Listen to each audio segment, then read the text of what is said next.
आनन्दरूपे निजबोधरूपे ब्रह्मस्वरूपे श्रुतिमूर्तिरूपे शशाङ्करूपे रमणीयरूपे श्रीरङ्गरूपे रमतां मनो मे।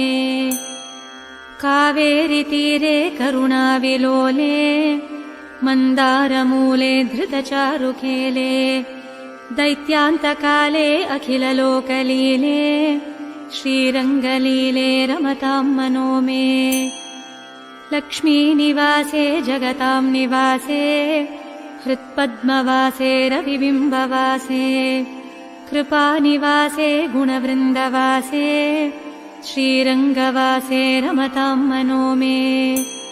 ब्रह्मादिवन्द्ये जगदेकवन्द्ये मुकुन्दवन्द्ये सुरनाथवन्द्ये व्यासादिवन्द्ये सनकादिवन्द्ये श्रीरङ्गवन्द्ये रमतां मनो मे।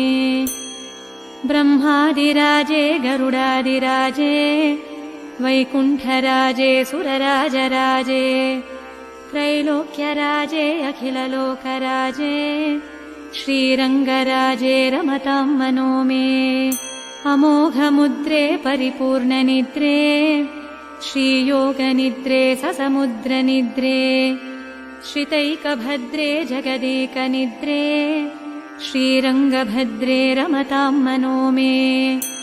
सचित्रशायी भुजगेन्द्रशायी नन्दाङ्गशायी कमलाङ्गशायी क्षीराब्धिशायी वटपत्रशायी श्रीरङ्गशायी रमतां मनो मे।